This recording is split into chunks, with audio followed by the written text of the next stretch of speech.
It's Eyewitness Report on Channels TV, a program driven by photos and videos sent in to our portal. Please do keep them coming in. This week, we'll visit Sari-Iganmu in order to feel the pulse of the residents of Raimi, Ekunjimi, Wawa and its environ with regards to the state of their roads.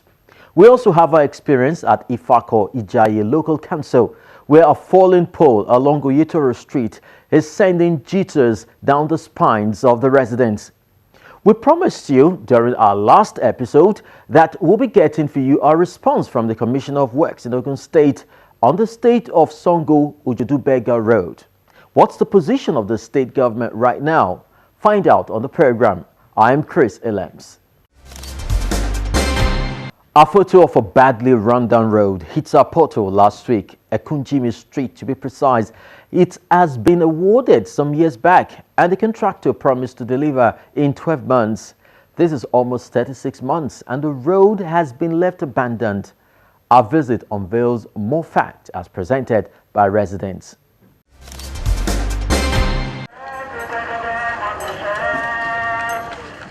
Ekunjimi Street, Sari-Iganmu, not looking good at all. Yet the residents say this is the best it has been for a very long time now. As during the raining season, it was completely impossible. It is one of the several roads projects around this area started and meant to be completed in 12 months.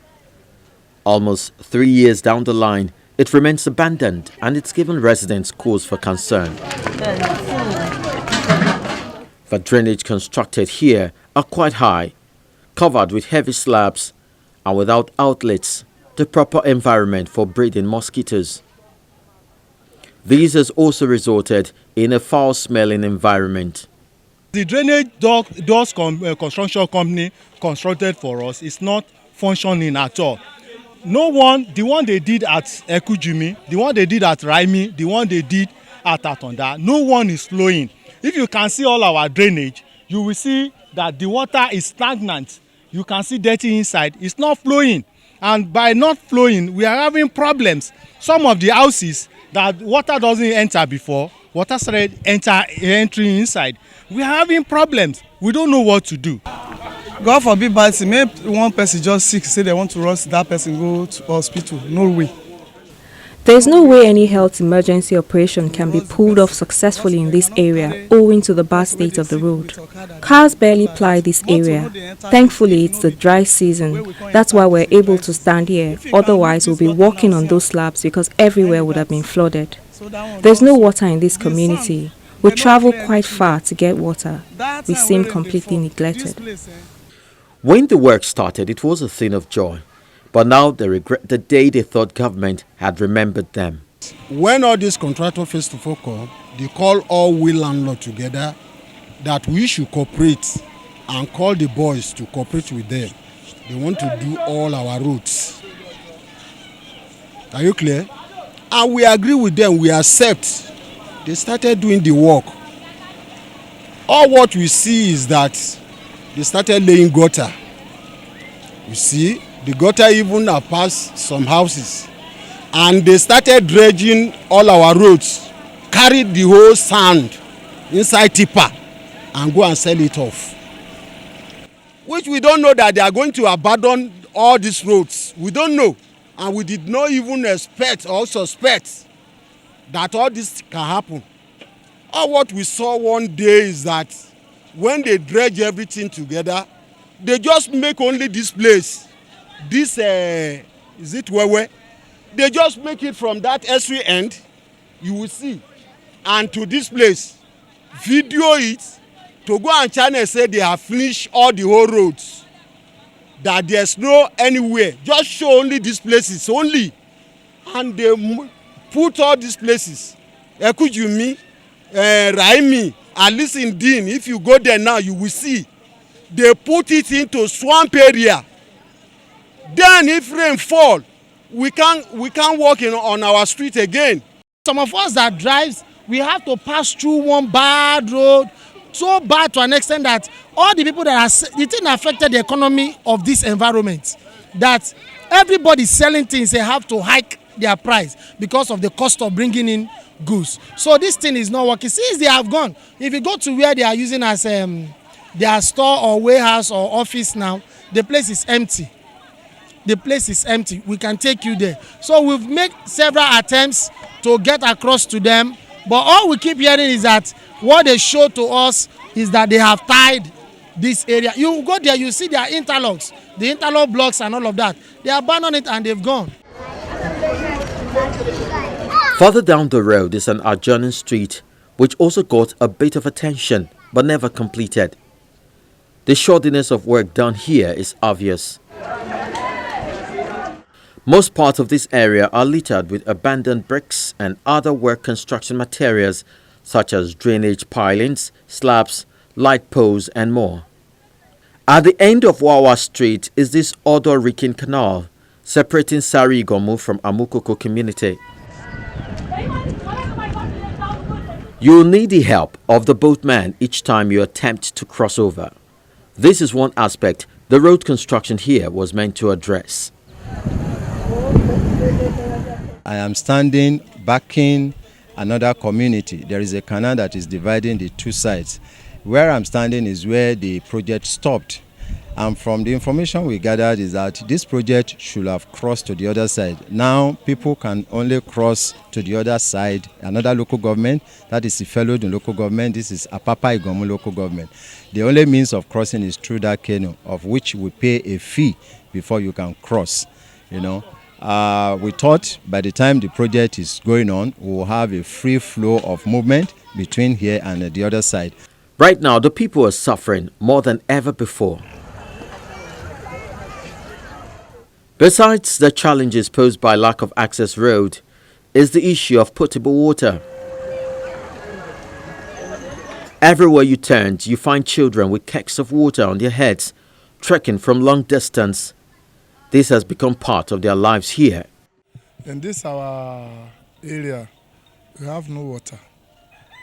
Even every one of us here, we used to take a keg to find water, to drink, even to cook, no water. Even let's say our well is bad well, it's not good for anything. Even to bath, the water will be smelling, and then no any enjoyment we have. All the children, but anytime now, we see many caneras. When you drink bad water, you have canera, and which is so. We try to this our government to help us with that. We are in this local government. They should try to help us. Any type of sickness is in around. Look at this hospital now. When you reach here now, you see many type of sickness. Any patient is bad of economic that we have. Before we concluded proceedings for the day, our eyewitness who sent in the photo that caught our attention arrives from work and shares his resentment. I've been looking for an opportunity to get in touch with you people until I get in contact with your application, that's channels. I said, okay, this is a good avenue to reach channels. This, when they awarded this, I was thinking that yes, they are going to complete it. With the rates, they demolished people's property and started it. And the community in question, they cooperated with them with hope that this project is going to be completed within a year. But I'm so surprised that it lingers up to this very moment. The annoying part of it is that they destroyed the road completely. As you can see, we are even lucky that we are in a dry season, because during rainy season, we can't stay here. There's a lot of mosquito around. That people here, even up to this very moment, if you stay here, say around 7 or 8, you will see the mosquito. It wasn't so like before. This place was quite okay with the dilapidated road. And what I observe is that the moment they swear in the new governor, which is Governor Ambode, they abandon the project and disappear.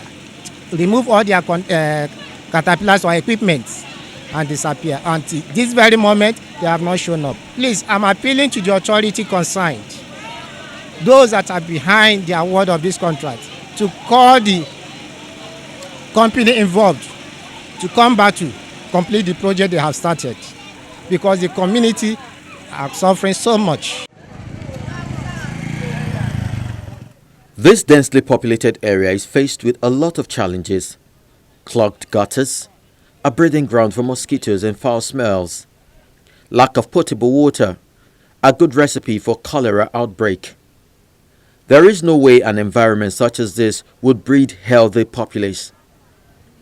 Doe Construction Company and the Lagos State government owe these residents a lot of explanation, as well as a return to site for the completion of the project. Hopefully, we should get updates from the Commissioner for Works in Lagos State in our subsequent production.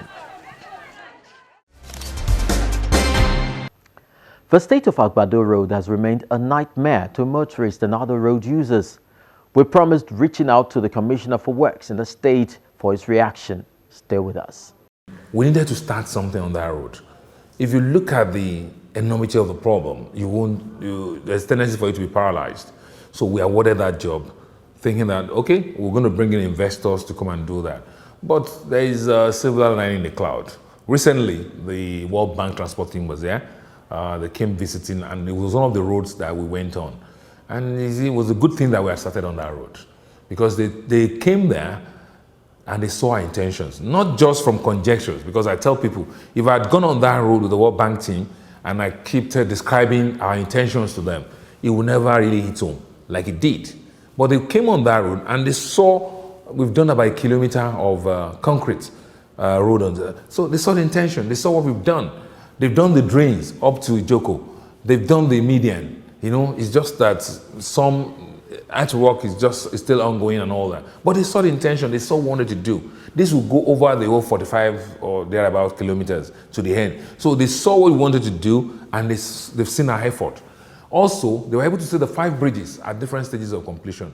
And they were quite convinced about intention and all that. And they are willing to support us on that road. It's one of the roads they've committed that they will support us on.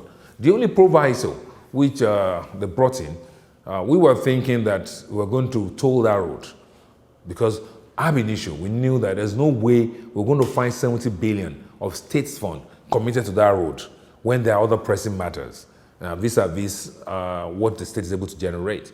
So our intention was to start it and have an investor come in and complete that road. World Bank is saying that they can come in on some very liberal terms, you know, a facility, but they will not support us tolling that road. So that's where we are now. So many houses were pulled down in the course of the construction, and the state had promised to compensate the affected victims. What might be the position of that promise? As per compensation is also in the same process. Compensation along that road, it's the people that are affected in the immediate are the areas we awarded. And to a large extent, those people have been paid. Maybe about 60-70% have been paid. But you see, of course, the whole stretch of the project is 45-46 kilometers long. The ones that we are awarded now is the first 5 kilometers from Songo to Ijoko. We've paid people along that line. Then people who are affected by the bridges, the 5 bridges, we've paid people along that line as well. But of course, every house is marked all the way because of the statutory requirement for information. So those houses that are marked are also expecting their compensation. But mind you, a lot of them have not even been touched. We've not demolished them. We've not even demolished any house on the stretch from Yakoyo, for instance, into Baja. Those houses have been marked now for about since 2013. They've not been demolished. So your house has not been demolished, you don't expect any compensation. It's just by way of information. And hopefully, by the time, whether it's part of the condition, when even a private investor is coming in, he must pay compensation. The compensation thereabouts is about 5 billion thereabouts, which of course we've paid almost $1 billion out of it. If it's the World Bank that is coming in, it's also part of the cost of the project, the money we brought along, and then everybody will pay in that stretch. But what I'm saying in essence is that we're trying our best to attack a problem that has been recurring over the years, since the creation of the state. And we hopefully, before the expiration of our term, this second term, will bring that project to fruition. That's as far as that road is concerned.